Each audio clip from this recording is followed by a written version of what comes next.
Maybe we should be called second nations, right? So we can have a little bit of autonomy and freedom and individual liberty, just like the First Nations people.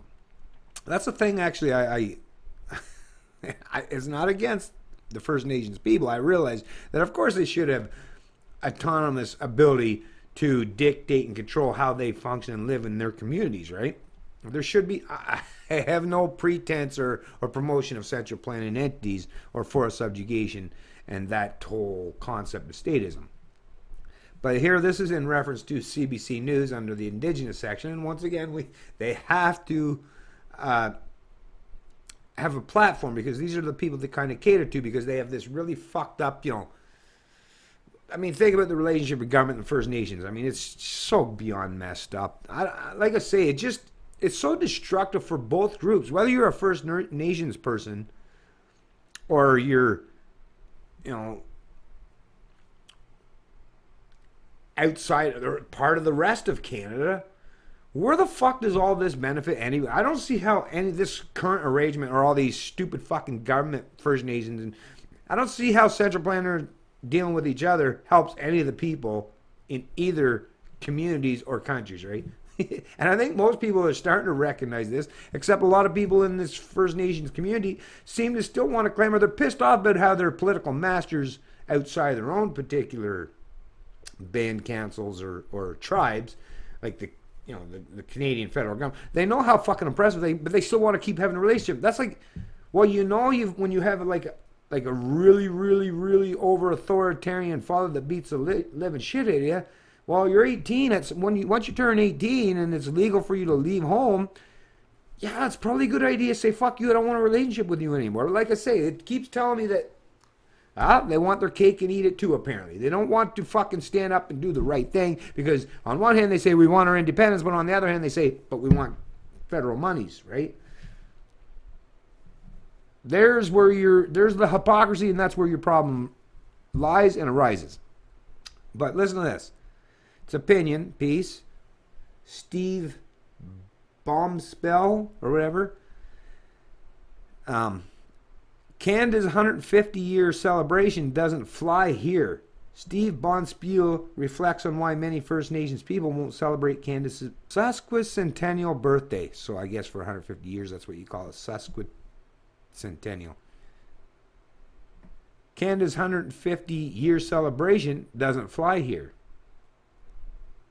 With all the mainstream hype about Canada's 150th anniversary of Confederation, it's no surprise that the many Native people are using a vastly different word to describe it. Colonialism, right?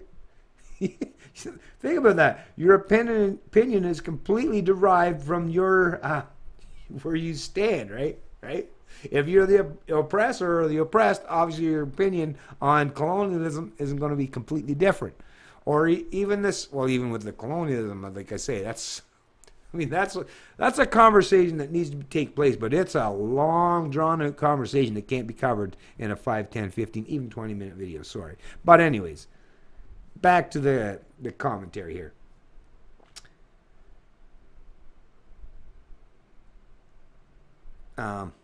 So colonialism. And people are also raising much awareness on social media in the form of resistance or hashtag resistance150. Sure, some of our own are using the celebration to their advantage, with artists, consultants, and various businesses getting in on what has turned into a significant economic boost, thanks to the Prime Minister's penchant for throwing a party. But if you come to Mohawk territory, the ones who have felt the brunt of colonialism longer than most other surviving First Nations in this country don't expect to see any signs with the number 150 emblazoned on them. On top of that, Montreal, or Tiotia, whatever, as we call it, is celebrating 375 years of occupation. That number tells part of the story of why we would be more angry and frustrated with stalled land claims and assimilation tactics, eradication measures, and genocide. We have dealt with it much longer than, say, any nation out west. Anyways, I'll post a link to this whole article.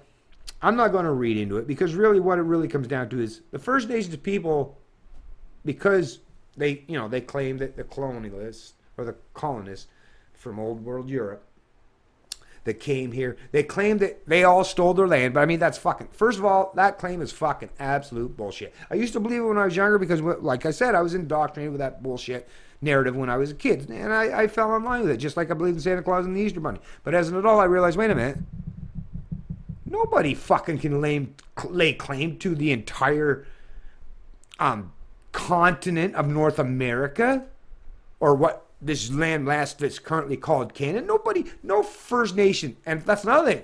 They were tribes. It's not like they were all one giant collective. They were warring fucking tribes that were battling for land amongst each other before any Western Europeans came here, or white people, right? So it's not like, and they were fighting amongst each other who got to claim to own this fucking. Nobody, no group can lay claim to an entire geographical landmass just because they say, I own this shit. That's fucking bullshit. And for Canadians, stop fucking feeling guilty for fucking not, for having land that you paid for, that you, if you live in this world today, in this country today, no government gave you 1,000 acres, here, go do your shit. You've had to fucking pay for it, right? You had to work and toil for it. So it's no different than if you came back. Matter of fact, it would have been much easier, probably back in the day, to come here and someone give you fucking just say, here, this, go set up your stake, your claim, and take, right? So no, you don't owe no First Nations people anything just for living in a geographical area, right? Just because your maybe ancestors chose to move here. And it's not like all of the ancestors that came to this Canada. That's another thing, this fucking dialogue, this narrative, where it's just colonialism. The people that came to this country, yes, there were colonists. Yes, there were central planners and control freaks from European governments that came over here to try to dominate shit. But there were also people that were just fleeing old world Europe and the oppressive fucking dictators and monarchs of that part of the world to come here to flee it. So to try to take to paint everyone with that same broad brush is literally, you know, putting the victim and the perpetrator of the crime and putting them all in one big ball and throwing that shit. Well, what the fuck? No, you can't paint the victim and the oppressor, put them all together and think that that's going to stick, right? It won't stick with me, and as long as I have the ability to speak out and disseminate proper information, it won't stick for anyone else that's willing to listen to what I got to say. Nobody can lay claim to an entire geographical area or landmass. That, I don't give a fuck what your premise, I don't care fuck what your ideology, your background, your culture. Nobody has that legitimate authority. Sorry, hate to burst your bubble. Hate to break the back of your central planning overlords and all the narratives that they forced in your head. But hey, reality is reality. You need to get on board and start to realize this stuff. And as a Canadian, I mean, because like I say, I have to live in this fucking stupid ass world that we live in. There's lots of ways I'd love to change it, but this is the world I live in. But I have not oppressed nobody to live in this country. Nobody. Matter of fact, the house I bought, the land I own, was owned by someone else. That was owned by someone else. It was actually what they called a homestead. It was in the family for multiple successive generations. So I'm as far removed by owning land and property in this country as someone that would oppress someone that you could possibly get to. But once again, when they try to paint these scenarios, I get to be painted in with that broad brush. Fuck that shit. No. And I, just like with the First Nations people, want to have their autonomy respected, right? Because they didn't ask for colonialists to control and dominate them. Well, neither did I. Neither did my father, neither did my mother, neither did my grandmother, neither did my grandfather, as far as I know. None of us asked for some central planning motherfucker to come here and say that they have any claim to our wealth, our income, our labor, our resources, the things we build, or that they claim to own us, our bodies, minds, or spirit, or our souls. So I'm totally with the First Nation people as far as that goes. Yeah. I'm as much against colonialism or the pretense of some central planned authority having the power to dictate and dominate my life and plunder from me at will. But I'm not going to show any solidarity for people. When I say it, it's, yeah, I won't take, right? I don't want to become part, I don't want to align myself with these fucks. And I don't want to beg them for money. So the First Nation people, if you want to show solidarity with people like us, then stop looking at the federal government. Start looking to your own communities, to your own people.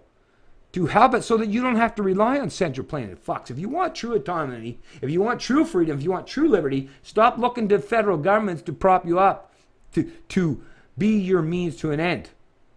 Stand up, show your backbone, right? And people like myself will show complete solidarity with you once you've attained that level of honesty and consistency. But until that happens, yeah, I'm all about, it's still going to be a divisive a message. It's still going to be a lot of fighting. It's still going to be a lot of opportunists and central planted control freaks that are going to benefit from you fighting with people like me all the time. They're going to walk away. They're going to laugh while they're walking away with benefit from all of our fucking infighting and all of the bullshit.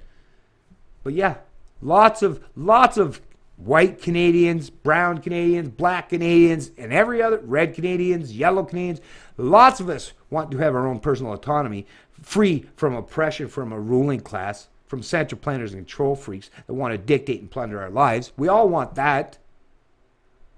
Or not all, but a lot of us do. Let's start showing some solidarity with each other. That's how we win. That's where our true power lies. It's Canadian Libertarian. I love liberty.